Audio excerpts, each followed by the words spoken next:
Welcome into Cleveland Browns Daily. Nathan Zegura, Gibbe with you for the first half hour, second portion of the show, the final 90 minutes. The Hoff is joining us for a special 90 minutes of the Hoff, which, I mean, folks, it doesn't get any better than that. But I'm going to be honest with you. You're tuning in this show. You're a diehard Browns fan. You're probably hurting today. I'm hurting today. That one hurt me. That one probably hurt me more than any game in my 9 years here with the Cleveland Browns. Gibbe, I believe that. I know how I felt emotionally coming out of that game. And it was an incredible effort by a team that had faced insurmountable, seemingly, adversity. And they went out there with Nick Mullins. And he leads you on a 14-play, 80-yard drive that eats up 8 minutes of clock, basically the entire fourth quarter at that point. He converts on a 4th and 5, or on a play that was designed to go to the Chief, that they doubled the Chief.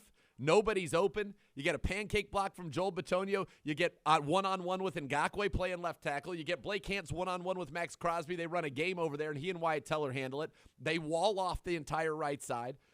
You get Blake Hance. You get the awareness from Mullins, the poise from Mullins to just roll out left, buy time, force the defender to make a decision one way or the other, and then he hits Harrison Bryant for the touchdown. Then you get a greedy interception. You're like, we've got this. And then there's going to be the third down. There's going to be that drive where you needed one first down to ice the game, to put yourself in first place. I mean, when the stakes are so dramatic, they were so dramatic in the sense that if we win that game, we're in first place in the AFC North. We completely control our own destiny. Lose that game, and we're the 4th seed in the AFC. Lose the game, and now you're at the bottom of the division. And it happened in the blink of an eye. And you felt, great job by Greedy. Let's get that first down. You're running it well. At that point in the game, Chubb's running, and that one is going to be results-oriented, right? If you run it and don't get it, people say, we should have passed it. And listen, I'm all for aggressiveness. I would have loved the kill shot right there. Nick Mullins, I thought, played great. 20 of 30. And once they started, kind of pushing it downfield, that opened up the ground game and the offense. I thought the longer that game went on, the more our offense was going to do. I thought we started to get into a nice rhythm. And it was triggered once again by our defense. Our defense with the fumble. Jeremiah Owusu-Koramoah, Sheldon Day, sack strip fumble recovered by Gus, and then we go 47 yards and we get our first touchdown. Then you get an interception late. You get 2 takeaways in the game there for the defense. You hold a pretty good offense to 16 again. And it goes down to, one play. And you run it right. And in the outside zone scheme, if the outside's not there and you get them over pursuing, you want to cut it back. And unfortunately, we weren't able to get out to the linebacker on the backside. And he was able to come over, square up, and make the play. And that was it. And then defensively, you give a good effort. There's a play on the sideline where their tight end looked like he was going to go out of bounds. Instead goes up. If you tackle him inbounds, that's probably the game. The very next play was the hold, by the way. And that one right there, on that hold, there wasn't a runoff because he went out of bounds. Now, if he's tackled inbounds and there's the hold, there's a 10 seconds run, it's over. And they probably have to run up, spike it, and then really throw a Hail Mary if that ball's inbounds anyway. So just so close, and there are no moral victories. Nobody listening to this show right now today is looking for moral victories. That one hurt. And, we talked about it all week. And this is not one that I'm happy turned out to come to fruition. But we talked all week about the fact, that their kicker was 11 for his last 11 coming into the game. And our kicker was, at that point, I think 5 of his last 10 coming into the game. And when you have a game that comes down to 16-14, 2 points, that field goal at the end of the first half, that's a game changer. And you knew Carlson was going to make it. The guy, he's now made 14 in a row. I tried to put the jinx on him on my first sideline report. Guy hasn't missed a kick in months. 11 for his last 11. Doesn't matter. 12, 13, 14. But that one hurt. The stakes were so high. I'll be honest with you. That's as fun as I've had watching this team. The passion that these guys played with. Myles Garrett was hurt. And he went out there and tried to gut through it. John Johnson was hurt and gave you another series trying to go out there and get through it. On the sideline, the passion, the desire. You saw it in the people's face. I'm getting goosebumps talking about it. How much they wanted it. You, the fans, were awesome. That environment was electric. Electric. When Mullins gets that fourth down touchdown, when Greedy gets the interception, Gibbe, I don't even recall an environment like that at first series. It was bedlam. You could feel it. Greedy Williams has the pick, and I'm texting Jeff McDaniel, one of our great video guys, who's responsible for a lot of the Donovan clips that you see on social, like the view from the inside the booth. And I said, maybe the best one in 9 years. I'm pretty sure Jim Donovan's feet aren't on the ground. He's literally jumping up. He's roughing up Deeker in the booth, pushing him, shoving him. Like, that's it. Like, we're going to do this. And the crowd was insane. It was awesome. It just felt like you were there for a special piece of Cleveland Browns history. It felt like you were going to be a part of something that we would remember and talk about on a week where you lose your head coach, you lose both of your top two quarterbacks, you lose your 5-time Pro Bowl wide receiver, you lose your starting left tackle, you lose your starting right tackle, you lose Clowney, you lose Malik McDowell, who's played so well for you, you lose 3 guys out of your linebacker room. You don't have anybody in your safety room. John Johnson was able to come back late in the week, but you don't have Delpit. You don't have Ronnie Harrison. You don't have Greg Newsome. You don't have Troy Hill.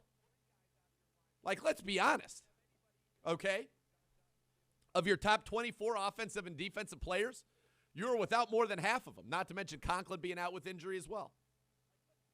And it just felt like, look, at halftime, it was 10-0. You missed that field goal going in, and that was brutal. You make it, they call the timeout, he misses the re-kick, hits the ball. And yet, when we came out, as I tried to give my first sideline report before the frequency gods thumbed their nose at me, that was a sign. I was going to say, look, this feels, if I'm a Raiders fan, this feels like a lot of old Browns games. We should be smoking this team. Our offense, after that first drive, I think went 3 and out, 3 straight possessions. Like, we didn't have the ball. They had the ball the entire first half, and all they could manage was another field goal after their opening drive touchdown. And you'd think they should be slumping us. They weren't. We were right there in the game, and then we get the turnover that we needed, jump starts, and then the touchdown. And then you start to build. It's like a snowball rolling down the hill. It keeps getting bigger and bigger, the momentum. You give up another field goal, fine, no problem. You needed to hold them out of the end zone, you do that. I thought our D was great again. I think our D's championship level, and that's without all the guys. I thought our D played great again. And the offense, Nick Mullins. Folks, you are Nick Mullins. You are starting for the first time with the Cleveland Browns. You have the weight of the city on you. You have the weight of this region. You have the weight of this fan base, which is the world's fan base, the world's team. You're trailing 13-7. You get the ball. You get the ball at this point with 12:07 on the clock in the fourth quarter, coming off of a 3-and-out, and you lead this team 14 plays, 80 yards, 8 minutes and 22 seconds off the clock. And this is how you do it. 3rd and 3, completion to Harrison Bryant. 3rd and 3. 3rd and 3, completion to Harrison Bryant. 3rd and 3 again. Completion to Donovan Peoples-Jones for 25 yards. 3rd and 8. Completion. Donovan Peoples-Jones, 11 yards. 3rd and 11. You get it down to Dearness to set up 4th and 5, and then on 4th and 5 from the 6, the poise, you find Harrison Bryant. You have 3 conversions on that drive alone. I mean, guys, we had 14 drive-stopping plays. We converted 7 of them, 50%. That's one of our best rates of the season. He goes 4 for 4 on the drive you've got to have. And I think that's the thing. That's what's so hard, circling back to that 3rd and 3 on the last possession. We've converted 2 3rd and 3s throwing the ball right there, and a 3rd and 8 on the drive 4, and a 4th and 6. Throw. All of them. And then you run it. And look, if we block that play up right, folks, watch all 22. You block that up, we get the first down on the backside. We didn't. And so everybody's going to say, well, we should have gone for the kill shot. We should have thrown it. We throw it inbounds. Mullins had been money at that point. I think Mullins going into that drive, let's see. He completes to Harrison Bryant, 1 for 1. Completes the DPJ, 2 for 2. An incomplete to Hollywood. Completes the DPJ, so 3 for 4. And don't forget, on that drive, you score on first down from the 11, nullified by a holding penalty. You end up scoring on a 1st and 20. He converts a 1st and 20 into a touchdown with another completion, 5 of 6, another completion, 6 of 7, another completion, 7 of 8. So he's 7 of his last 8, including completions on 3 for 3 on third down and 1 for 1 on fourth down. And so you go back to this 3rd and 3. And you say, okay, we've got the best player on the field on offense, certainly Nick Chubb, who's starting to gash this defense, who just carried guys on the left side for 5 yards the play before. We're going to give it to our guy, and I totally get that. I mean, after all, a lot of the fans say, why are we running the ball more? Everywhere I go, why are we running the ball more? You gave it to your best guy. It didn't work out. But I can tell you this, had we run a pass or we run a play action and it was incomplete, people would be losing their minds. How can you not give the ball to Nick Chubb? You're going to have Nick Mullins go? But Nick Mullins was hot, and that's the hard part about making these decisions. You wanted the clock to run. It's a results-oriented business. And the decisions are going to be judged based on the results, which is not right. The process is what's right. Not a bad play call, honestly, when you watch it back. You had the opportunity there to block it up, seal that backside, and probably fall forward 5, 6, 7 yards. Didn't get an opportunity to do that. Credit to the Raiders. And it hurts. That's why it hurts. It was so close. It was so close. And, people can say, well, why did we run left? Yeah, I think we averaged 6 yards a carry running left for the day. We were struggling running right. It turns out it was a backside block that was the culprit. It's just a tough situation. And for the Cleveland Browns and for this fan base and for what this season was supposed to be, and by the way, still could be. I'm also here to tell you that. That one hurt, and it's okay for it to hurt. It sucks. We all wanted it. We were so close. For 59 minutes and 58 seconds, you're winning. At 59 minutes and 58 seconds, you're winning. And you have to sit there and watch this guy, Carlson, who got paid all that money because he's darn good, pump it from 48. And the first one was a little dicey. The first one had a little, second one, pumped right down the middle. And it just hurt. And I can tell you, I've been around this franchise, like I said, it's my 9th season. I've seen some highs last year, certainly, being there in Pittsburgh, but it wasn't the same. No crowd. Like, this was the biggest environment, the most important game I think that I've been there for.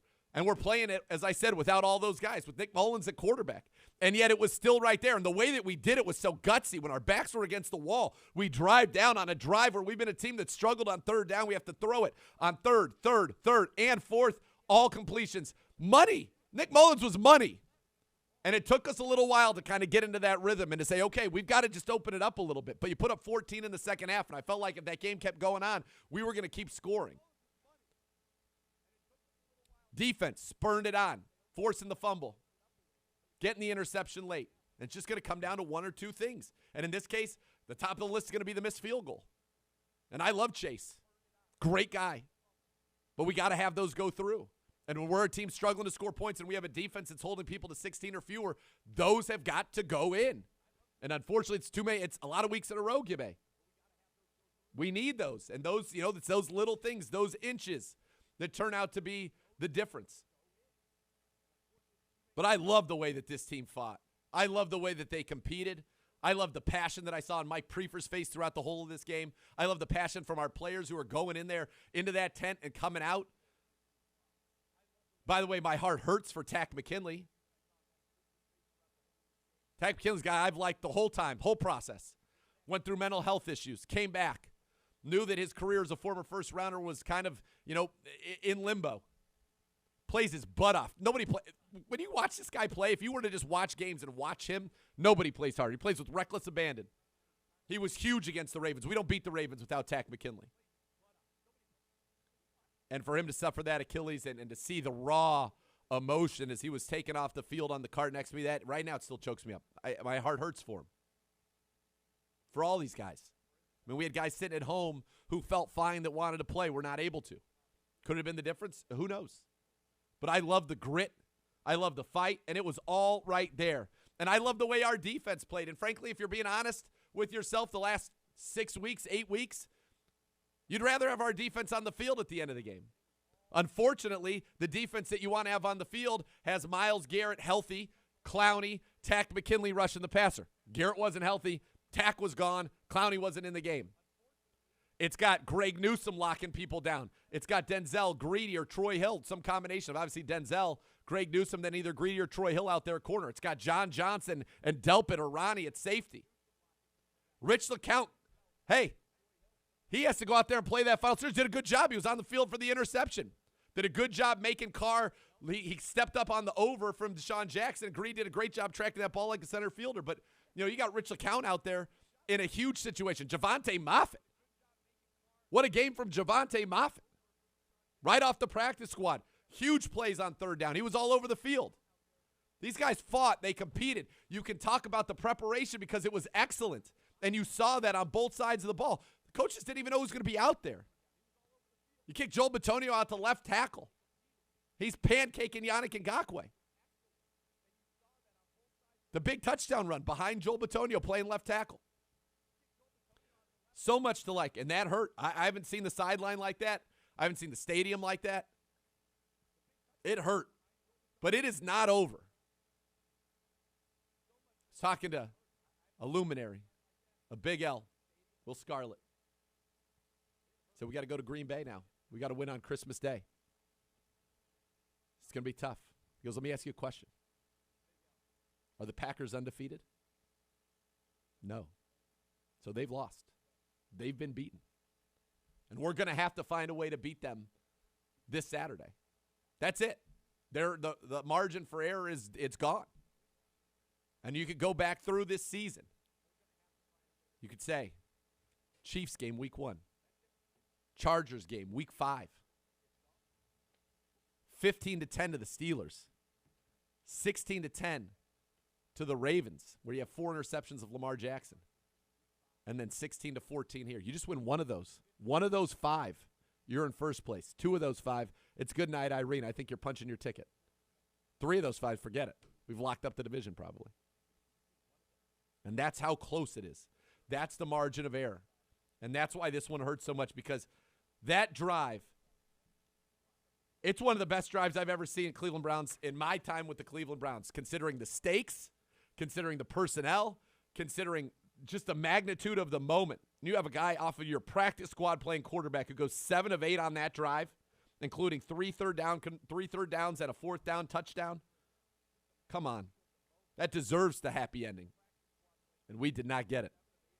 And that's what hurts. Hoff coming up at the bottom of the hour. Cleveland Browns Daily.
is at Buffalo Wild Wings for the remainder of the 2021 season. At participating Ohio Buffalo Wild Wings locations, with the purchase of the Browns bundle, fans can get a limited edition collectible Cleveland Browns glass. You see to my left, $14.99 bundle includes 6-piece wings, boneless or traditional fries, and a Browns glass. This season's collection honors the Browns' 75th anniversary with 3 unique designs: the 75th anniversary logo, throwback brownie, and the 1946 patch logo as well.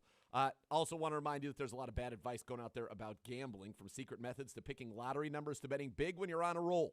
These myths can lose you money and get you in a lot of trouble. So before you wager, find out what's real and what isn't at keepitfunohio.com. We head to the podium now to hear Browns head coach Kevin Stefanski, recorded within the hour. Incredibly disappointed with the result last night. Very, very frustrating to not come away with a win. Getting the lead late in that game and then not finishing was frustrating. Not a lack of effort by anybody involved. I thought the coaches, the players that were out there fought their rear ends off, and I appreciate that. But ultimately didn't get the job done, and that's what stings this morning. But we're on a short week, so we're going to very, very quickly turn the page and get ready for a big game versus the Packers. And with that, I'll take any questions. You mentioned it just briefly before. Those were extraordinary circumstances last night. How did you think Nick Mullins played, given how crazy the week was? Honestly, he played how I thought he would play. He was efficient. He got through his reads, delivered the ball on time, fought till the end. I mean, Nick's a grinder. He fits right in that quarterback room with Baker and Case in terms of how those guys prepare. So not surprised. Yeah, Kevin, Mike Prefer was talking about how gutted his locker room was after that game. You could see it in the eyes of the players afterward. How do you emotionally get this team to move forward for Green Bay in a game that's crucial if you guys are going to hang around in this playoff race? Yeah, I think, Jake, that's what you do: win, lose, or draw. You just have to. You have to own it. You got to learn from it. But then you really have to move on. And we'll talk about it when we get back together. But even after those wins, you got to flush those things because it's just these things come at you fast and furious. So to follow on Jake's question there, Kevin, do you proceed this week with the expectation that everybody, like Baker and others, are going to clear the protocols, or as you begin this preparation, do you have to basically do what you had to do last week and work on plan B here? Yeah, well, I think it's a little bit different in that, you really circle day 10 for all of us. And day 10 occurs for different people on different days. And then obviously the hope is that guys test out sooner than that, so you can get them in the building and, get them back going physically, mentally, get them out of practice, those type of things. But short of not knowing, we just have to plan on the people that we know about. And then we'll adjust based on what occurs over the next couple of days. When you looked at the 3rd and 3, what, they could have helped you run out the clock. What went wrong there? Ultimately, just, didn't get it done, Marla. The hope is you're putting the ball in Nick's hands and our offense to find 4 yards. Didn't happen, but, obviously frustrating. When you do the day 10 math, does that mean you're back Friday in time to coach Saturday? You're talking about me? Yeah. Yeah. I believe day 10 for me is game day. Hey, Kevin, obviously we saw some shuffling on the offensive line. What did you think about, in your review, how the offensive line held up? And specifically, what did you think about Joel Bitonio changing positions? Yeah, specific to Joel, again, probably shouldn't be surprised. Did a great job. Did his job, number one, knew what to do. And he's a pro's pro. So he stepped up to the challenge. And ultimately, we had some good moments, offensive line, as an offense, just in general, had some good moments, had some moments that weren't great. But all in all, I thought the guys fought like crazy.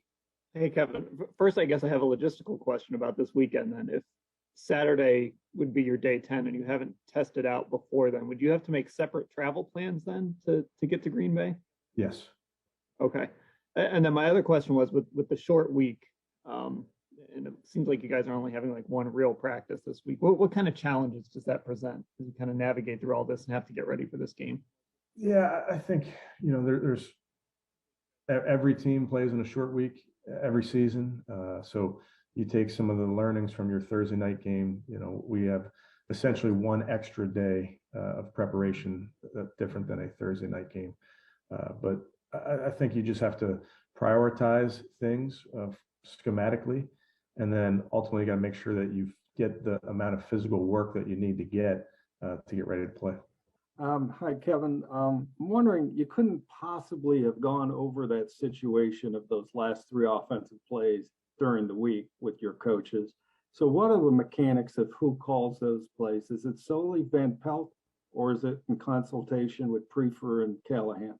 I would tell you, Tony, we call that 4 minute when you have the ball and you're trying to get first downs and keep the clock rolling. So we do talk through 4 minute drives and how we want to attack them. But during the game, the conversations on the headsets are with a lot of people. Obviously, Coach Callahan factors in with the run game. AVP has a strong voice with what we're doing. All the coaches have really strong voices. So you talk through those impending drives. You talk about it as a staff, and you decide which plays give you the best chance to get yards. And then along those lines, Kevin, whether it's you calling the plays or Alex calling the plays last night, when you have a guy like Nick Chubb, and as good as he is and as well as you guys run the ball, what is the balance on that last drive between, hey, this is our guy, this is what we do, versus, well, this is also probably what they think we're going to do? How do you sort of balance doing your bread and butter, but also maybe going against the obvious? Yeah, it's a good question, Doug. And I think there's so many variables at play there. And obviously Nick being a big variable, but you're just thinking about matchups, each position that you have versus them. But to say that, you're always going to run it there, that's just not the case. Where there's always different avenues you can go in those drives. But ultimately we didn't come through. So it's frustrating to all of us. I know it's frustrating to the players, the coaches, and we have high expectations on ourselves to come through in big moments, but we didn't get it done last night. Green Bay, the way that they're playing, the challenge for you guys going into that environment against Aaron Rodgers, what's going to be the key for you all to hang in there and win the game? Yeah, great team. Just won the NFC North. Really well coached. Obviously, Aaron Rodgers is a great player. So we're gonna have to make sure we put a plan together, offense, defense, and special teams, that we put our guys in position to succeed, positions where they can. You're hot. And then we got to find a way.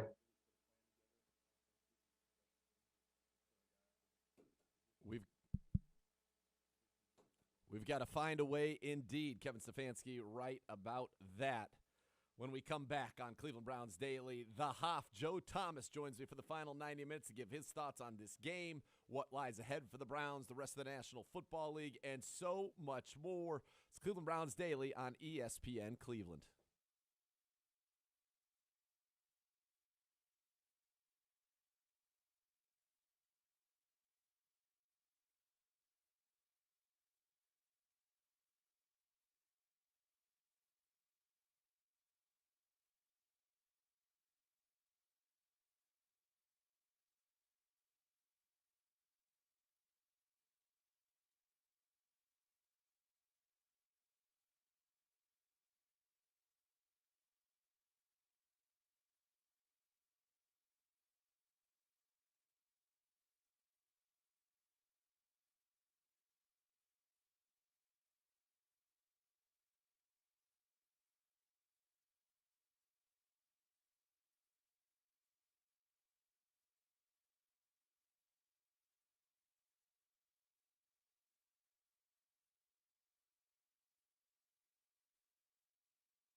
All right, welcome back to Cleveland Browns Daily. OBM, Ohio Business Machines, is the preferred copier provider of the Cleveland Browns, who have all the X's and O's for your office. Call 216-485-2000 or visit ohiobusinessmachines.com. That's right, folks. It's the Joe Thomas Hour, the Hoff Hour. It's 150% of the Hoff 90 minutes, folks. And by the way, if a car, truck, or motorcycle accident has caused you injury, call the injury lawyers at 1-800-ELK, Ohio for a free case review. Elk & Elk, proud partner of the Cleveland Browns. All right, Hoff, I've done my Mr. Holland's opus at the beginning of the show, my 20-minute monologue. I turn the floor over to you now, but it's fine if you want to have a back and forth, a repartee, as it were. But how are you feeling today, and what kind of were your emotions as you went through that roller coaster of a game yesterday? Yeah, I'm emotionally burned out, right? Like, I feel like after a funeral, if you've ever lost a loved one, where you're just spent emotionally, you're tired of crying, and I just am ready to move on. We can talk about this, we can have our repartee, and I think that's good. It's healing, and I think that's what I need, because last night, after that kick went through for the second time, I just felt like so beaten down, because there was so much to love about the game. There was so much to love about the atmosphere, and it just felt like something special was being started in that game last night. And I think that's the worst part, right? Your hopes had been brought up to the ceiling, and you felt like we're going to win this game against all odds. We're missing 10 starters. We've got our third-string quarterback in there, and we're able to pull it out without our head coach. We're going to be in first place in the division, and you get the interception at the end of the game, so all we need is one first down and we win. And to have that dashed from you and taken from you, and see the reaction for me of all the fans in the stands at the end of the game, that stung a lot. I mean, when it was over, I had to physically remove myself, because I'm not good at dealing with those things without just removing myself from the situation. So I went into my office and I started wrapping Christmas presents, and I turned on reggae music. I don't know why, but in my mind I just needed something to chill myself out and to get me not thinking about football at all. And then Nathan called me, and then we complained for 15 minutes and commiserated with each other. And you brought my mind back onto it, which was actually a good thing, because I felt a little bit better when I rested my head on my feather pillow last night. Yes, we did commiserate. I unfortunately did not have the aid of Bob Marley to help me into my relaxation state. But nonetheless, it felt like it was something special. And Hoff, I thought, and I said at the beginning, the crowd was awesome. The environment was electric. And, you think about the odds and what the Browns had to do, and the fact that they were able to put themselves in a position to win that football game was stunning, and that they had the lead, and you get the greedy pick, and it was just that roller coaster of emotion. But I talked about this kind of at length in the open, and I want to just kind of run this by you and get your thoughts on it. But the drive in the fourth quarter, led by Nick Mullins, 14 plays, 80 yards, 8 minutes and 22 seconds come off the clock. And on that drive, Mullins goes 7 of 8. He converts a 3rd and 3 with a 5-yard pass to Harrison Bryant, a 3rd and 3 with a 25-yard pass to Donovan Peoples-Jones, a 3rd and 8 to DPJ for 11 yards, and then a 4th and 6 with the touchdown to Harrison Bryant. And you said to yourself, we've struggled on third down all year, and we go basically 4 of 4 on money downs, and arguably the biggest drive. I mean, Mullins knows the stakes, and that's the thing about it. It's the stakes. You win the game, you're the 4th seed in the AFC, you're first place in the AFC North. You lose the game, which we did, you're 4th in your division. And I just thought that drive, under the magnitude, knowing that Nick Mullins had the weight of the city on his shoulders to convert all those third downs, and then yet it's a 3rd down and 3, ironically enough, that we'll be talking about forever probably on the last drive. But it just felt, you're right, special. And I thought that drive was just embodiment of the grittiness of this town, of this region, of this football team. And for it not to end the way that you deserved it to end, like in Hollywood, there's no doubt we win this game. But in reality, we did not, and that stings. Yeah, unfortunately, I didn't get a chance to go to the game on Monday because I got silly shows to do in Wisconsin on Monday. But I was supposed to be there on Saturday to do the pregame show, and then I had 4 tickets, and so I had some buddies that We're in Cleveland, and we were all going to go to the game. I was going to wear a ski mask and kind of go incognito and, like, you know, filter my way into the dog pound to be able to celebrate with the true Browns fans. I was so excited. I was looking forward to the game. It's the best. In a ski mask. There's a lot of 6'7" guys walking around in ski masks chiseled that don't resemble the Hoff. Yeah, I was going to wear a mustache and, like, the fake glasses and the big nose just to see if that worked. But but anyways, so I gave my tickets away and had my buddies go to the game, and they were texting me and sending me videos and stuff, and you could even feel it when you were watching the TV copy of how electric that place was. And obviously, my fondness for Browns fans and the people of Northeast Ohio is well documented, and so just to see and feel the same emotional drain and to feel our hearts ripped out together and then to see the anguish on their face, that hurt, especially just watching what Browns fans had to go through that were in that stadium that night, especially when the atmosphere was so electric. I mean, I don't know, Nathan, you were there and you could maybe compare it to some of the other home games in recent memory, but it seemed like that atmosphere was more special, just a little bit maybe more special than anything we've seen in First Energy Stadium in some time. So, look, we're all prisoners of the moment, right? But it felt to me after that Mullins fourth down touchdown and the greedy interception, it was the most special feeling that I've had inside of that stadium. I thought the crowd was rocking. They did a cool thing before the fourth quarter that I hope becomes a thing for ever whenever we play a night game, where they turned out all the lights and they started putting this video of like Lake Erie going, and it was bonkers. And people were, it was just a tremendous atmosphere, and you really felt like it was happening. Like this was going the way the Browns needed it to go. You get that drive, which I think is probably under the circumstances. I'm going to qualify it, but under the circumstances, Hoff, maybe the most impressive drive I've seen. I know that, we had the great one where you have the big plays down the field in Cincinnati last year to win it with Baker to DPJ, but I'm talking about the fact that the stakes of this game, the fact that you had a third-string quarterback who had gotten one practice exactly all season with the guys that he was going to be throwing the football to, leads you on this drive with third down with money conversion after money conversion when you had to have 6. You have Preef saying, heck, we're going for it on 4th and 5. We're going for it. And you convert it. And you say, like, that to me was the most special drive I think that I've been a part of. And again, maybe it's prisoner of the moment, but given the magnitude, given the obstacles and the adversity faced, and given the fact that this drive you thought at the time was going to be the difference between first place in the AFC North and last, wow. And to have it was. The environment was out of control, and that was just so special. And you converted, by the way, after having a touchdown taken off the board due to a holding penalty. Right. Exactly.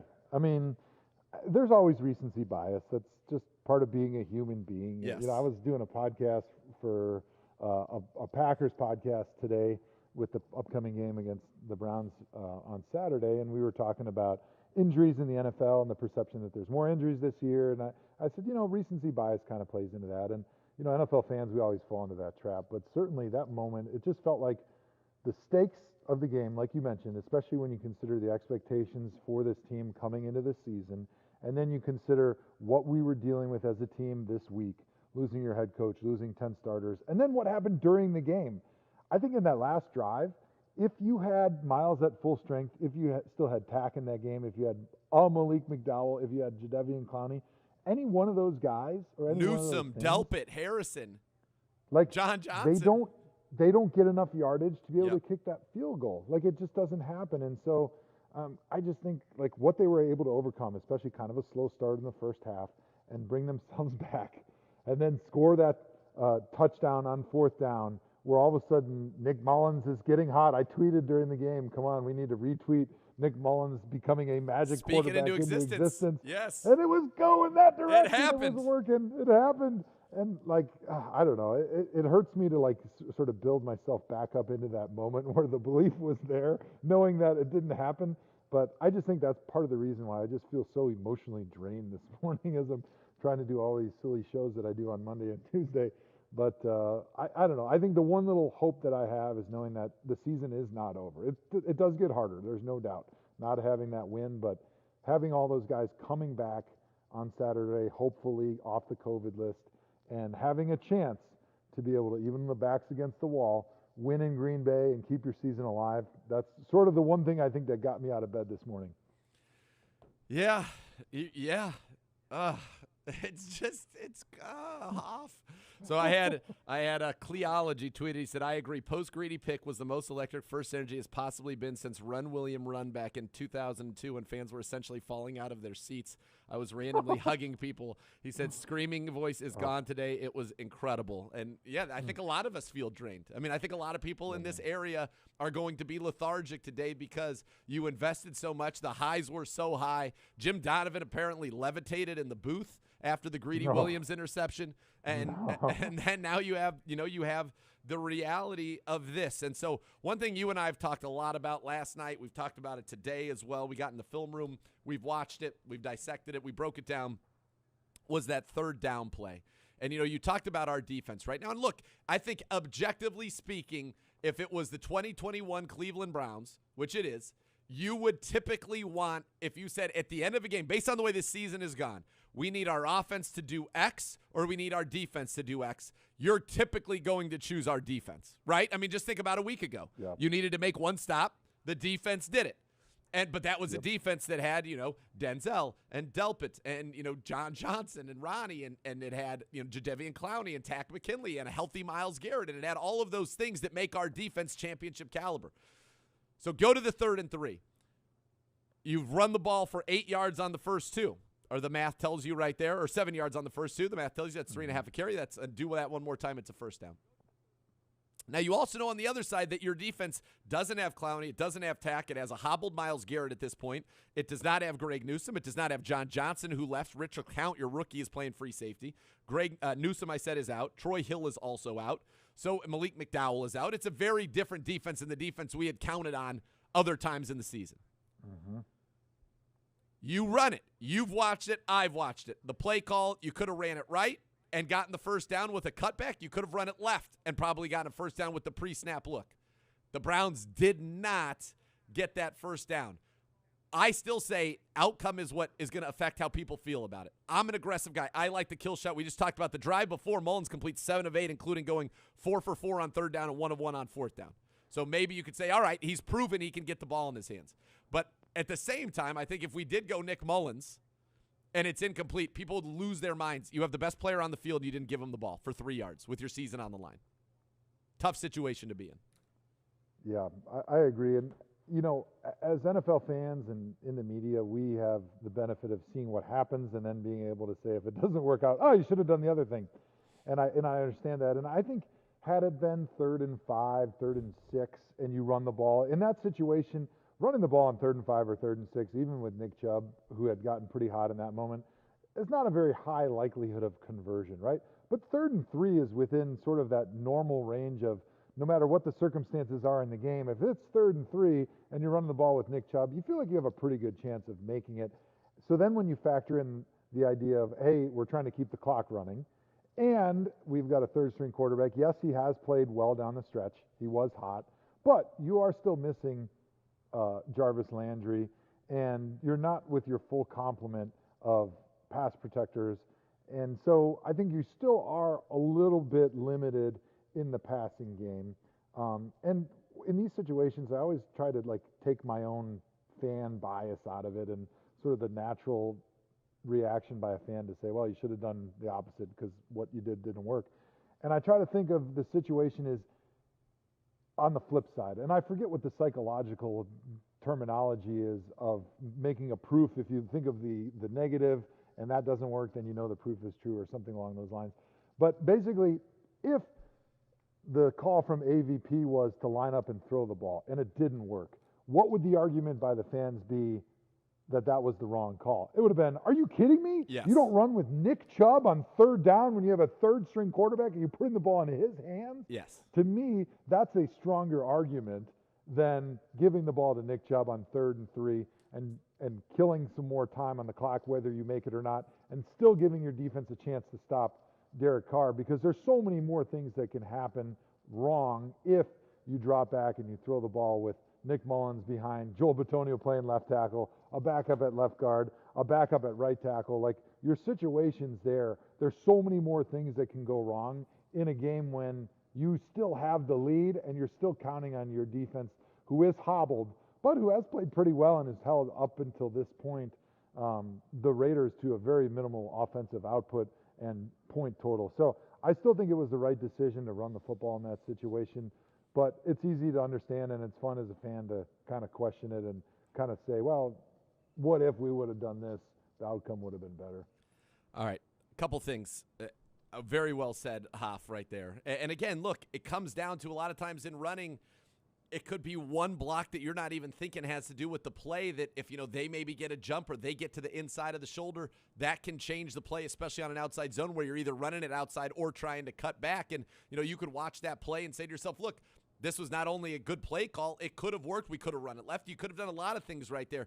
Here's something that I'm curious about. And Gibbe, I want to know if you've heard, was this asked to Kevin Stefanski or was this asked to Mike Prefer in the postgame? Because here's something that just occurred to me right now.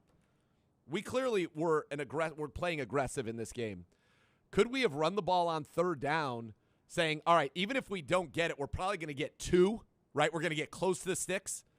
Let's go for it. Take down 2-minute warning, and let's go get that first down. Our season's on the line. Can we get 1 inch for our season or a yard or whatever it was? Did anybody even ask if that was even a possibility? No. Because I wonder about that. I really do. I wonder if that was part of the thought process. Now, you got no gain, so it left you in 4th and 3, but I wonder if it was 4th and a half yard, 4th and a yard, Hoff. Do you go for it right there and say, I want the control? It's like you and I were talking last night, and you said you and I were in a monster Pong game. We want the ball in our hands. We want to determine the outcome. David. That's right. You got the confidence. And I think that's actually, to me, a more interesting discussion than whether you should have thrown or passed, because when you're running it on 3rd and 3 in that situation, a lot of times, the coach maybe is not going to open up his entire thought process after a game, especially when you lose a game, because they don't want to get into that and jump down that rabbit hole. But 3rd and 3, you run the ball, you get to 4th and 1, it's very easy to see them make that decision to go for it, to try to get it in that situation and end the game, rather than kicking the ball in a situation where that Derek Carr is one of the best comeback fourth quarter quarterbacks in the NFL statistically, and give him a chance to, all he needs to get to is like the 40-yard line, because they got a really good kicker who can kick long field goals. And honestly, I bet you that's what Prefer and AVP were thinking in that situation. Prefer probably told him, hey, you got 2 plays to get this first down. So AVP's thinking, okay, run the clock, run the ball here, get half at least, maybe get 2, maybe get the first down, but then if it's 4th short, I can go for it again. I've already got the A-OK from my head coach. So I think that's a great question, and I wouldn't be surprised if that was the situation. Yeah, I don't know why that just occurred to me, but that would make a lot of sense. Like, all right, we got Nick Chubb. We're thinking about this in a 2-play scenario. It just was unfortunate that you didn't even get to that. I don't think that they ever envisioned on that play. And I even think pre-snap, Hoff, we've talked about this. Could you have run it back to the left side, where, by the way, you've had a lot more success all day? Yes, you could have. But as you watch that play unfold through your expert eye and your years of great Hall of Fame play on an offensive line, you noted that the Browns could have had that play be very successful. Right. And if you look at that play, it was a balanced formation as far as the front goes. They had a tight end on either side and a fullback. So they were in your 22 personnel. They had one receiver that was wide to the right. Yep. And in that situation, when you're balanced, you can run it either way. And whether that was within the game plan or was within the call on that situation to be able to go either way, I have no idea. But if you looked at the structure of the defense with the benefit of being able to have the pause clicker in your hand, you can say, all right, the leverage and the angles are better to run it to that left in that situation versus trying to run to the right, because you had more defense. You had a difficult reach block by J.C. Treader. You didn't have your best personnel matchups to the right. But with all that being said, when you do run the clicker back, you had an opportunity. Almost every one of those blocks was made for Nick Chubb to be able to hit the crack, fall forward for 3 or 4 yards. Unfortunately, one of the blocks was not executed properly, and so you weren't able to get it. So, with that being said, the situation unfolded where you still had a chance, even with all the things that have been talked about, and a really good chance at that. If everybody just does their job and nothing crazy out of the ordinary, you're going to still pick up that first down. And that is what is so hard. It's why football is the ultimate team game. We're going to talk about something incredible, what Joel Bitonio did last night. Pro Football Focus giving him a 91.5 grade, which is one of the highest grades of the season for a left tackle. In his first ever start at that position, he allowed 1 pressure on 31 pass blocking snaps off. Pretty darn impressive there. We'll talk about that and much, much more when Cleveland Browns Daily returns the half hour here on ESPN Cleveland.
You could score Cleveland Browns season tickets from Sugardale and your local Meijer, plus the chance to kick a field goal to score 10 seasons worth of season tickets during a Browns game. Text Browns to 55678 to enter. Rules and regulations apply. We are back here on Cleveland Browns Daily. It is the Joe Thomas Hour, the half hour on ESPN Cleveland. All right, Huff, let's talk about your pal, Joel Bitonio. Quite frankly, this entire offensive line, when you think about this Raiders team and what they have done all year, especially on the edges, you give up no sacks, 6 pressures total on 31 dropbacks. I mean, what in the world? I don't think anybody could have hoped that it would go this well for the Cleveland Browns offensive line in this game. I talked to Melissa Stark this weekend. She was the sideline reporter when I called one of the games on NFL Network a couple of years ago, and so she was asking me about moving out to left tackle, and she's like, "Oh, you're calling him and giving him tips." And I said, "I don't need to call him and give him any tips. Like, the guy is a Pro Bowl, hopefully Hall of Fame when his career's over as a guard. He's got more than enough athleticism to go play tackle. He's going to do fine." But even when I said that, I had no idea he was going to play as well as he did, because the Las Vegas Raiders have pretty good edge rushers like Max Crosby, Yannick Ngakoue. Yeah. Those are not stiffs out there, right? No. And so my expectations for Joel were, they're probably going to help him a little bit. He's probably going to get a lot of quick game, a lot of play action pass. They're not going to leave him on an island because it's just not fair. The guy's never played tackle in a game in his life. And to stick him out there and just ask him to drop back pass protection would be too much. But they did it, and he did flawless. I mean, he's not winning the all-fundamental team award for left tackle for his technique in the game, but he got the job done, and it was incredible doing it. So hats off to Joel Bitonio and that offensive line for being able to play in a difficult environment to start with, but then to be shuffled all over and playing out of position and still playing as well as they did.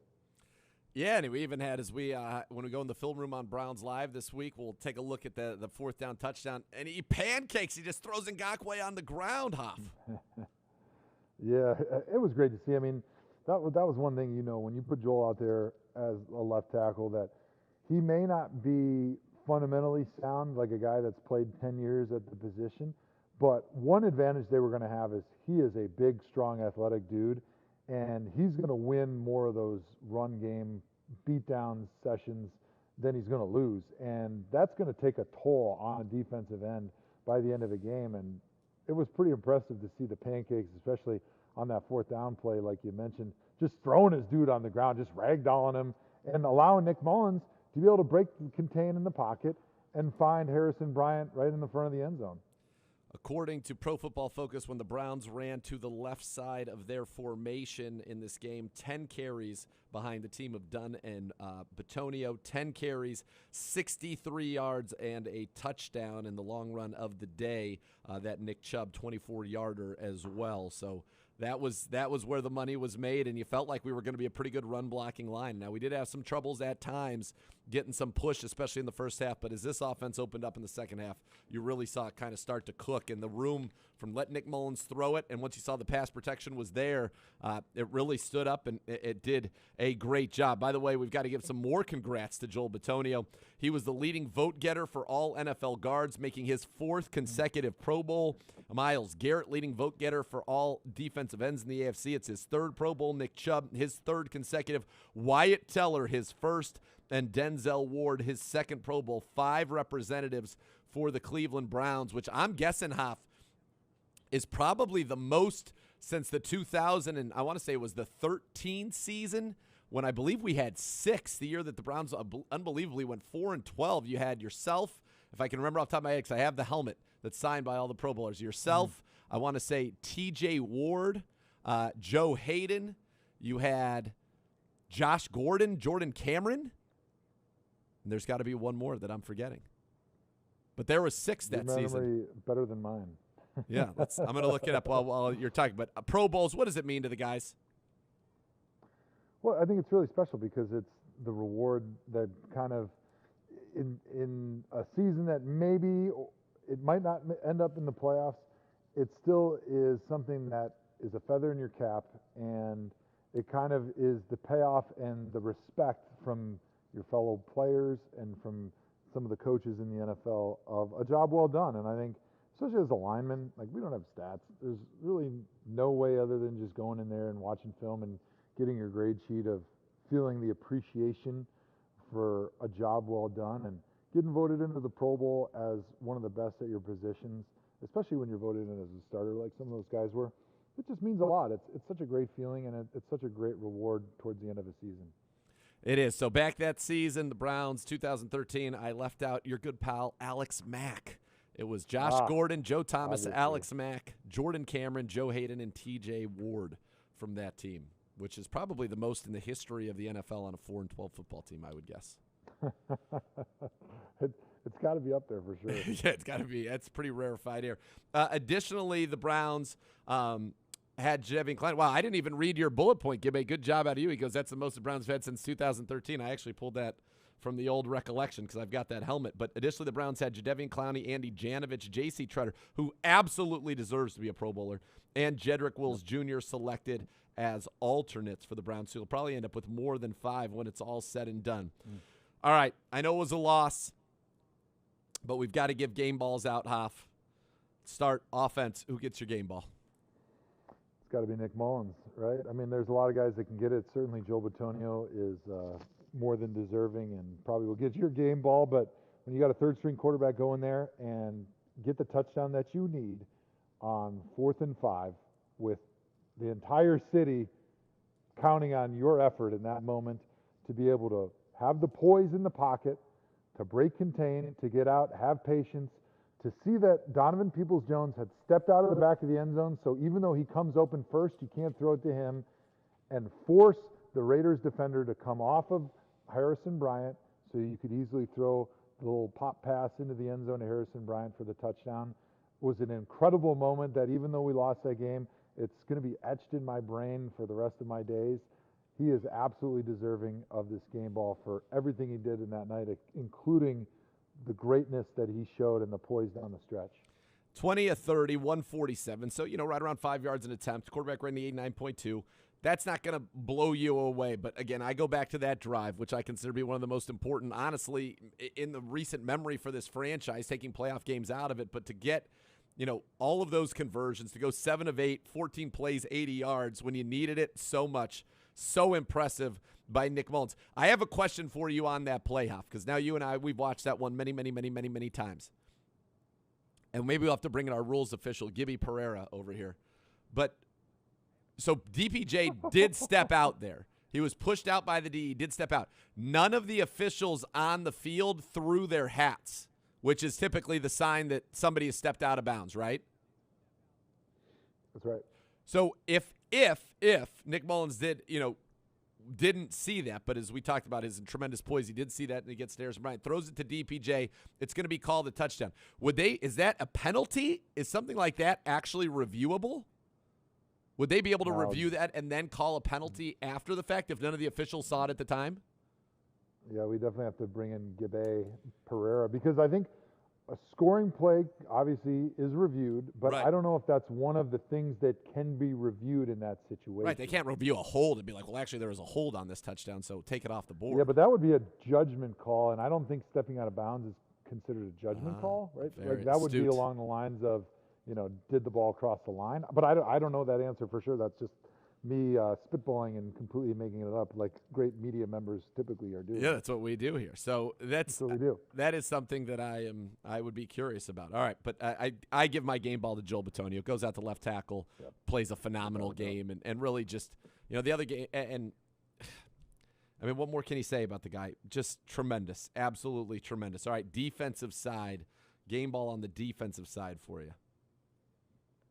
I got to give it to Myles Garrett.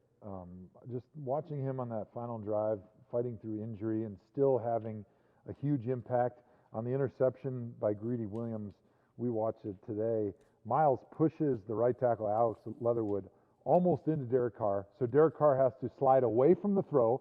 And then as Derek's trying to throw the ball and let it go, he could possibly put that ball a little bit more on a rope in a little bit better spot if he wasn't already stepping away to get away from Myles' pass rush. And then when he tries to follow through, Myles is right there in his face, so he's not able to follow through, which directly led to the interception. I thought Miles was incredible. He gutted it out after getting hurt a little bit during that game. And I think at the end of the season, when it's all said and done, he's going to be your defensive player of the year in the NFL. Yeah, he certainly was very, very good. I'm going to go and give mine to MJ Stewart. MJ Stewart leads the team in this game with 11 tackles. He's got to come in. He's got to play some safety, and he plays a lot of slot corner as well in this one. Deals with Hunter Renfrow. Renfrow comes into this game, Hunter Renfrow, with a 3-game streak of at least 8 catches and more than 100 yards. Renfrow finishes this game with 3 catches for 32 yards. Against MJ Stewart in coverage, 4 targets yield 19 yards. He did a tremendous job there. He gets a PBU. He forces a fumble that could have led to a scoop and score if Renfrow hadn't been Johnny on the spot, but lost him 20 yards and stopped one of their drives that was moving into our territory, I believe, after what may have been the most egregious pass interference penalty of all time against MJ Stewart. But 11 tackles, he's everywhere. Honorary mention would be Sheldon Day. I thought Sheldon Day was a game wrecker up front for the Cleveland Browns. 4 pressures. He gets a sack on the ball, the one where they get the fumble out. He and Jeremiah Owusu-Koramoah split that one, and JOK gets credit with forcing the fumble. But I thought those two guys really stepped up on a day where you did not have, your stars out there, which was good to see. Absolutely. I mean, yeah, that's what you need, right? When you have a team that's decimated going into the game with COVID, and then you deal with all the injuries that you had during the game, what you want to see is those guys have that next man in mentality, be able to step up and seamlessly pick up where they left off. You understand that there's a different player in there, but the expectations do not change. And that's a result of the culture and the development that is built with the process that the coaches have instilled. And so I think that is a huge sign of great things to come for this team. Yeah, no doubt. And shout out to Jeff Howard and Brandon Lynch, the DB coaches, for getting those guys on the back end ready to play shorthanded against a pretty good passing offense. And you think about, our starting safeties were MJ Stewart and Javonte Moffitt. Once John Johnson left, the game, you had Rich LeCount back there with Javonte Moffitt and MJ coming down. So a heck of a job there to all of those guys on the back end of this defense, who I thought put up more than a good fight. If you have a game ball, just kind of a wild card game ball, Hoff. Ooh, a wild card game ball. Yeah. Ooh. I thought Nick Chubb, it seems like he's the guy that always deserves it. Actually, I'm going to go with David Njoku. I thought he did a great job in the blocking game, especially. He was really big as far as the second half goes, as getting Nick Chubb started and giving us a chance to win that game. He did. I'm going to give mine to the fans. That environment was so special. It was electric, and just it's something that I'll never forget. And if I could have one extra one, just because I'm going to give it to Tack McKinley, who's given basically everything that he can to this team, trying to rejuvenate his career. The guy plays so hard. He was so missed on that final drive, and to see him go down with that Achilles injury and to see the emotion. I know that on TV they even showed that emotion. I saw it firsthand on the sideline as he was getting driven off in the cart, and I have a lot of love for Tack McKinley, so that hurt me to see him, so I'd give him a game ball as well. All right. One word to describe the following. You've talked about Nick Mullins, so we'll go now to Donovan Peoples-Jones. There were some drop issues early on in the game, but I thought bounce back maybe was the right word for him. He finished with 4 catches long of 25, 12-yard average, and was definitely a guy that Nick Mullins was looking to down the stretch. Yeah, and he made on that drive, which I would call a very important drive, DPJ, 2 third-down conversions going his way, and he kind of stepped up as the leader there. He drew a flag as well on one of the other scoring drives. So I thought he played very, very good football. That one on the sideline, it was tough to tell if if some people got upset that it was a drop. It kind of looked like the defender got his hand right in there, but it's a play you want to see him make. And Mullins probably would say I needed to lead that ball out there so he wasn't waiting for it. And he might have been able to catch it and really run because he ran a great out and up on that one to get wide open. I love DPJ. I think the idea of being able to pair DPJ with a guy, more of a vertical guy, so that he could be kind of like what T. Higgins is in Cincinnati to a Jamar Chase. I think he has a chance to be a very productive player. He's a young kid. He is only getting better, and I thought that he was at his best in the biggest moments last night, and that's what you want out of a player, right? You want him to be money when the money is on the line, and he certainly was on that drive. It does not happen without Donovan Peoples-Jones' catch on the 3rd and 3 where he climbed the ladder to go up and get it and then ends up running for 25. That's a big-time play. It's a big-time play when you needed it. Greedy Williams, Hoff. Center fielder, right? On that interception Yeah. that he makes right at the end of the game. We were watching it today, and his ability to track the football was beyond what you'd expect out of your receiver because he's coming from all the way across the field, and he's trying to cut that deep over route. And his ability to kind of track the football and then make that catch without even looking at his hands, it looked like something that you'd see like Willie Mays with like the basket catch. It was really impressive, and I'm seeing growth from him every single week, and it gets me really excited about what the secondary is going to look like next season once we get everybody back healthy from injury. Yeah, Willie Mays. I like that reference. And for those Major League, a little Willie Mays haze as well with the basket catch. His tracking skills on that were really incredible, and it's amazing. Hunter Renfrow, while he didn't have a big game receiving, made 2 huge plays that don't even show up in the stat sheet. One when M.J. Stewart punched that ball out on the right side and went back about 20 yards. That had scoop and score written all over it. I mean, there was nobody on the offense over there except for, of course, Renfrow, who was able to jump on it, make the cover. And then on this interception, he was the only guy back there, and he gets a tackle on Greedy Williams. If Greedy was able to get by, or if Renfrow just was in a different part of the field, he's able to kind of run for 30, 40 yards, and maybe ultimately is a different outcome for your Cleveland Browns. All right, last one, Jeremiah Owusu-Koramoah.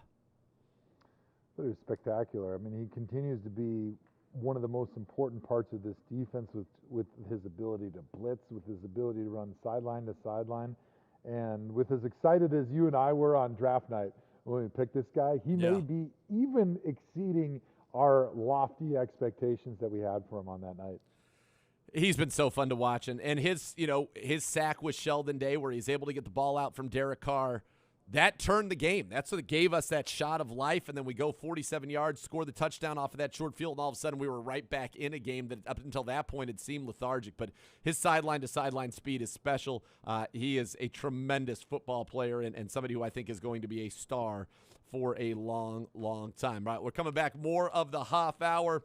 When we come back, we talk about the challenge of playing on Christmas, and we got some "Hey Joe, I gotta know" questions for the Hoff. Use the hashtag AskJoe, tweeting us at Browns_Daily.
Rumpke Waste and Recycling is a family-owned and operated company. Whether you join them as a customer or as an employee, you'll be a part of the family. Visit rumpke.com to learn more. This is the Joe Thomas Hour. Nathan Zegura, the Hoff Joe Thomas with you here all the way up until 3 o'clock.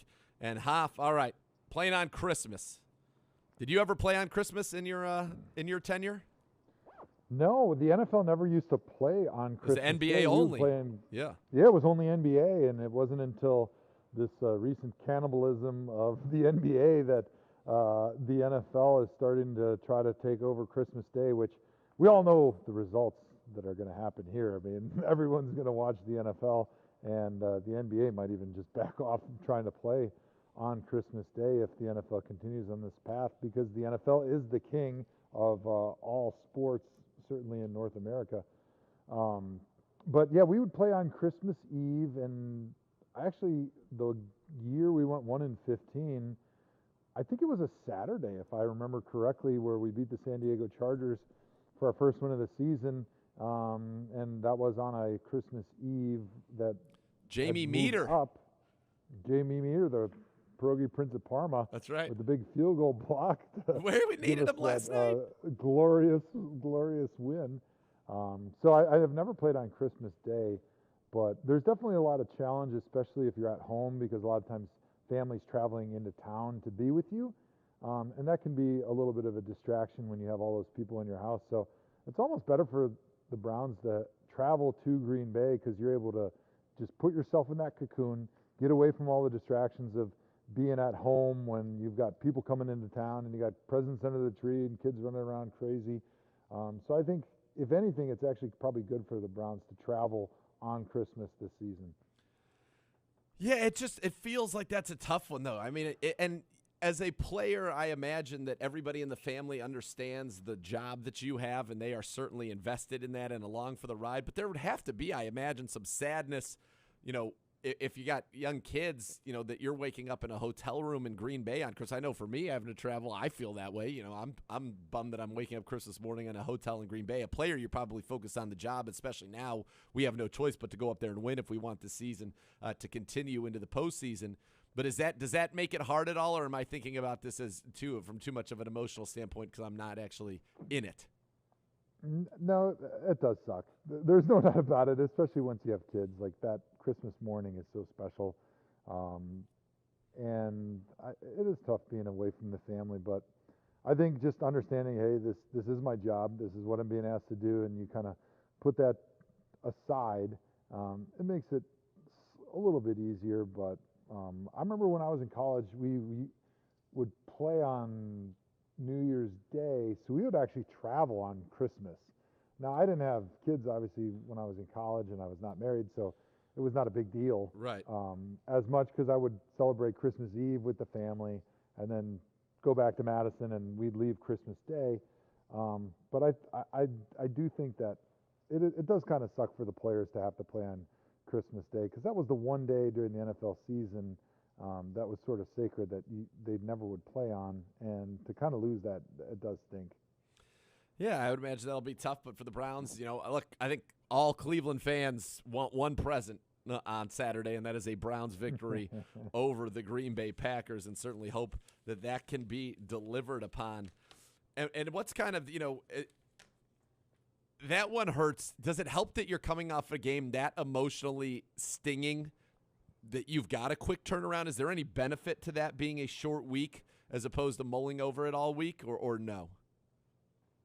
I think it is good to have a short turnaround. And doing the Thursday Night Football broadcast for the last 4 years, that was one thing I always said, is it's a huge benefit if you do come off of a super emotional game where there is like that big letdown, to not have a big time off, because when you play a normal week, Monday you come in, you review the film, you feel like crap. You got that bad feeling in your stomach like you're sick. You got to think about it all day. Then you go home Tuesday, you think about it on Tuesday, and sometimes it can be a little bit hard to get your mind off of that game and start focusing on the next week, especially with so much that was on the line for the Browns this past week. Right. And so to have that quick turnaround, like, you don't have a choice. You're instantly today already looking at the game plan and starting to move forward. And so I think it kind of forces your brain to pivot and to sort of get out of that lane of traffic of, all right, we feel bad for ourselves, especially losing the way you did. You know, what could we have done better, and not dwelling on that, and just instantly start looking forward to the next game. I think that can be a little bit of an advantage playing on a short week. And hopefully that turns into an advantage for the Browns. When we come back on the Joe Thomas Hour, we're going to get one thought from every game in Week 15 in the NFL, go a little around the league. So when we return here on Cleveland Browns Daily on ESPN Cleveland.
Browns fans, get into First Energy Stadium quicker on game day with Express Access. Enroll for free today to enter through the exclusive lanes at each entrance. Plus, use Express Access for a chance to win a signed Myles Garrett jersey and other prizes at the end of the season. Wow.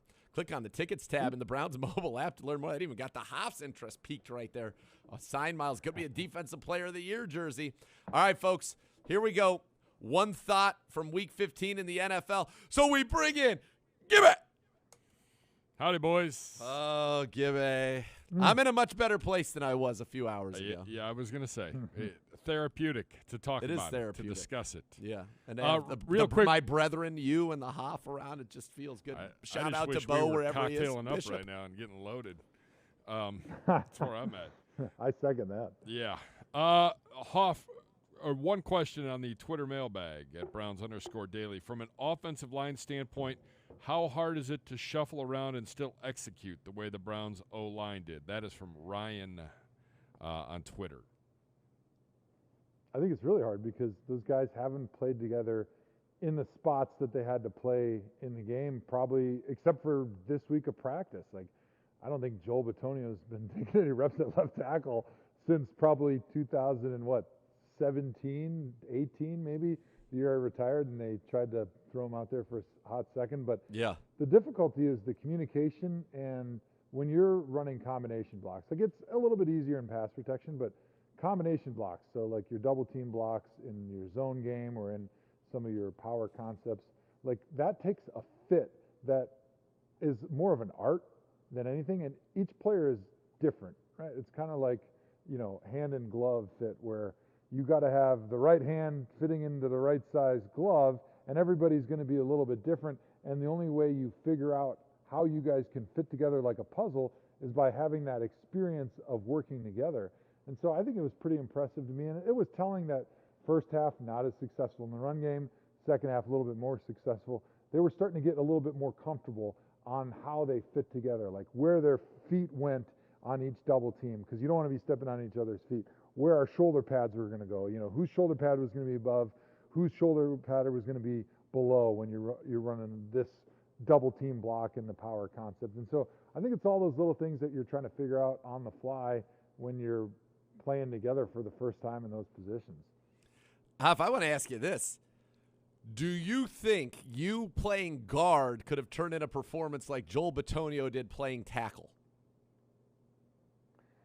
I don't think so. I mean, honestly, like Joel played so well, like from just a performance, did you do your job perspective, and considering he was going against some pretty talented defensive ends. Like I never played guard 1 second in my entire life. So Joel had at least a couple practices under his belt. And he did it at Nevada. Tackle, and he did it in college, so he had a little bit of experience, but there's no way I would have been able to perform like that at guard. I believe in you, Hoff. I appreciate it. I feel the love there. Thank you. Yes, you're welcome. Yeah. All right, boys. One thought as we go around the league for Week 15 in the National Football League. We'll kind of rotate you both through this crazy, crazy weekend. By the way, we still have 2 more games. Week 15 is still not done. I know. On Tuesday at 2:40 in the afternoon. Joe, we'll start with you. Indianapolis 27, New England 17. One thought from the one game on Saturday night.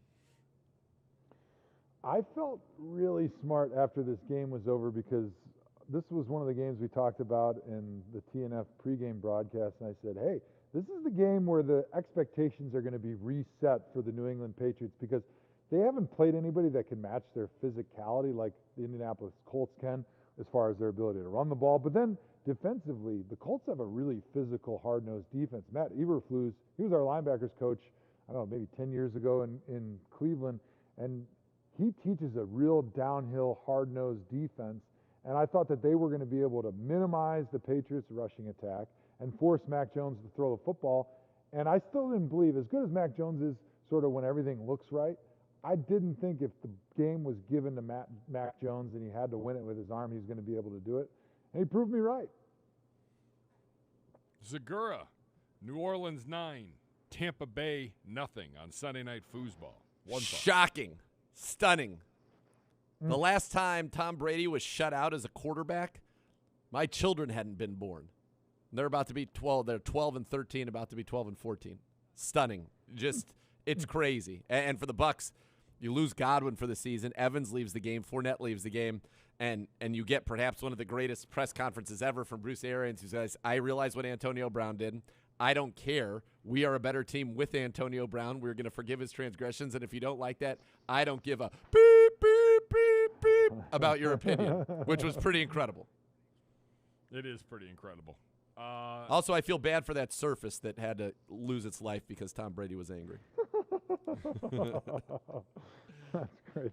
Isn't it funny, though, how there's always the people that show up, like when the Bruce Arians stuff happened where, now he's giving him a second chance when he was only going to give him one chance, who somehow Right. think that Bruce Arians is like the morality is like the most important thing in his job description when it's winning. Winning. Yeah. Like who thought that when he needs receivers, he wasn't going to bend the rules and find a way to accommodate Antonio Brown with whatever transgressions he had to deal with? Because in the end, his job is to win. Yes. It's not a nonprofit. He's not trying to build young men into quality citizens. He doesn't care about any of that, and I'm glad he said something. Me too. It's very honest. I appreciate that kind of honesty. He's honest. Like that's what I want from my coaches. I realize, and everybody realizes, hopefully, that their job is to win.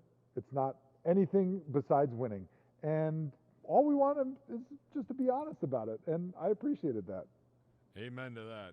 Green Bay 31, Baltimore 30. Joe, one thought from you.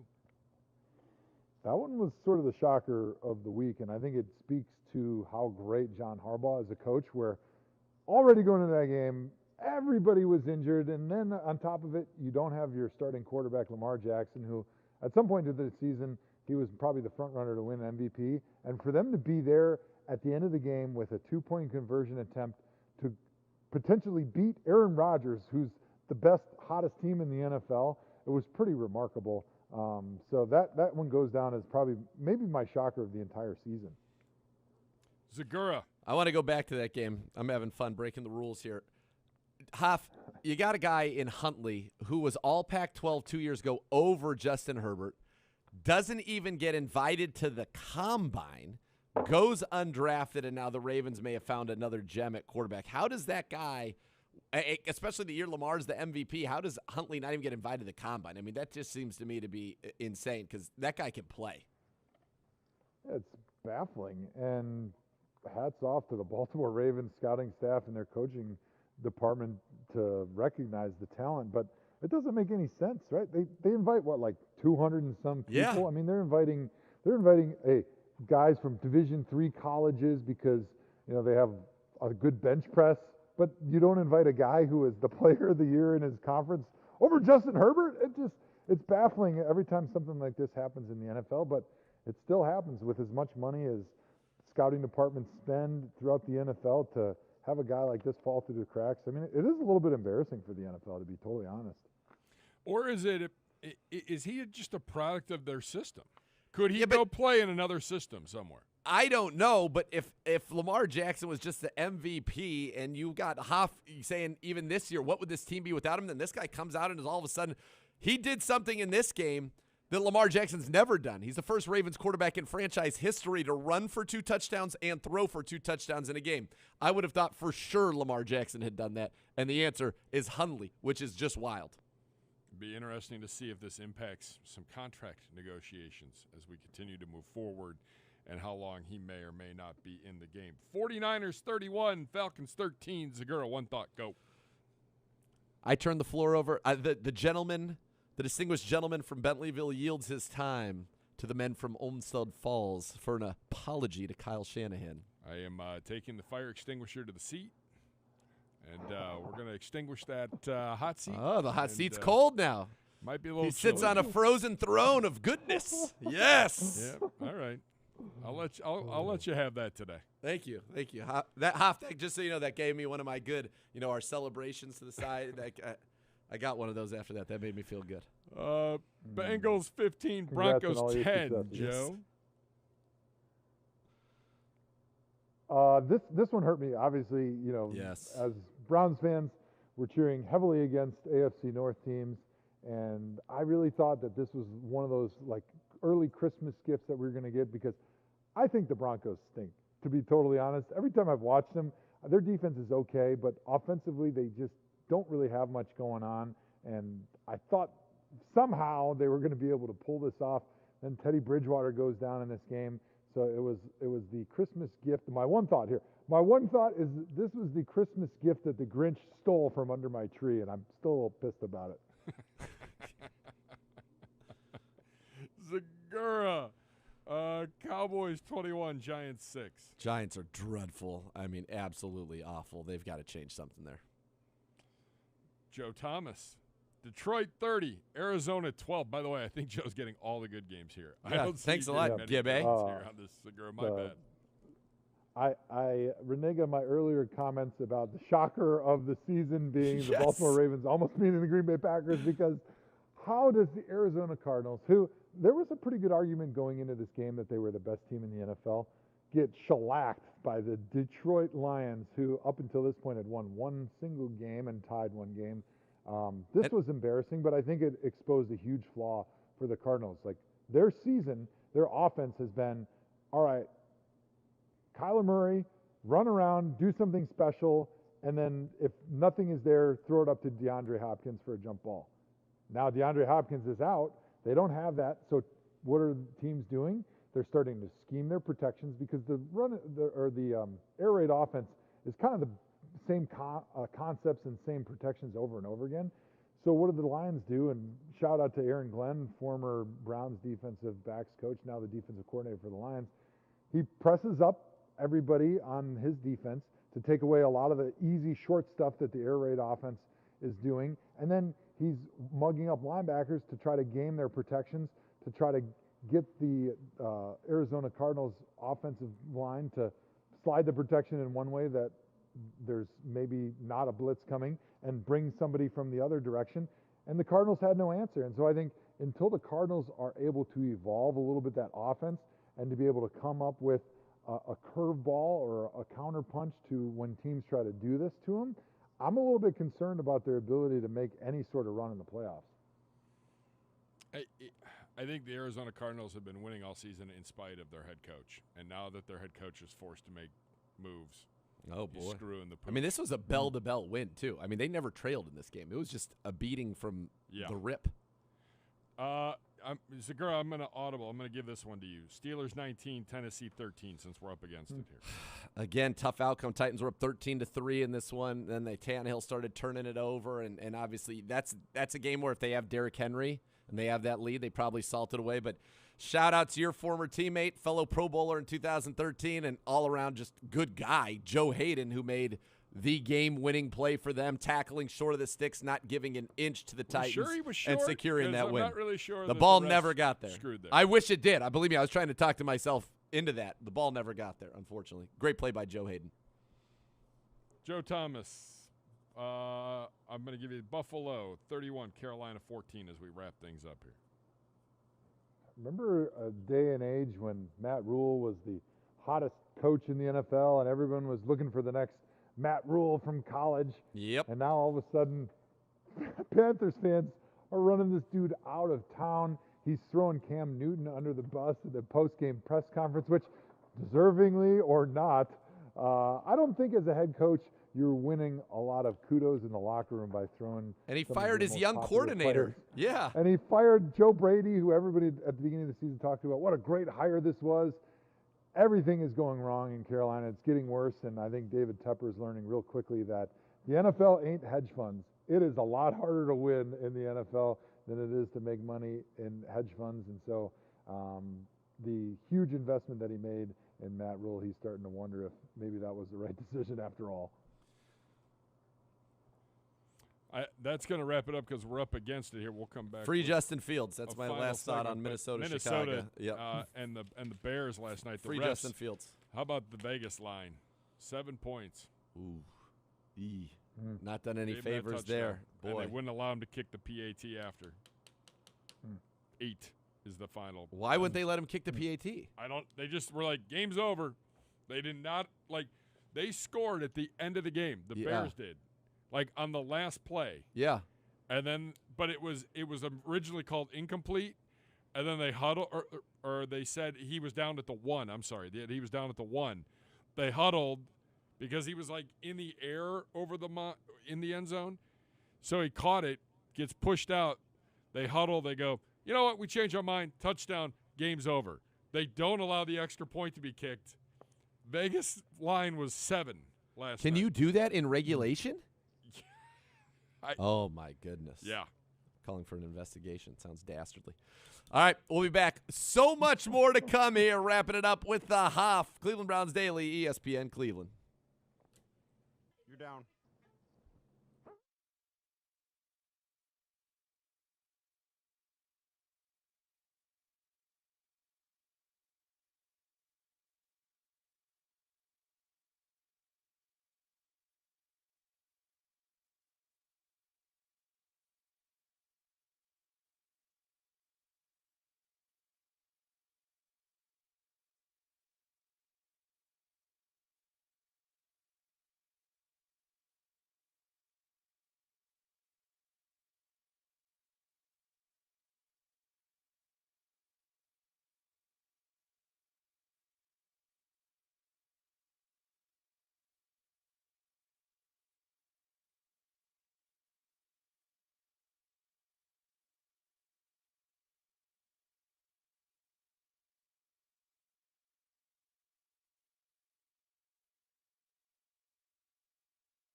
Seconds.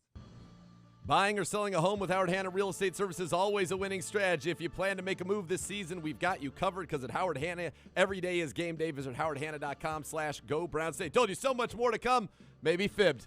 That's it for me and the Hoff. Hoff, Merry Christmas, brother. Thanks for being with us. Merry Christmas. I feel so much better after having a nice session with you, my friend. Yes, indeed. Likewise, the next level is next. Thanks for listening to Cleveland Browns Daily on ESPN Cleveland.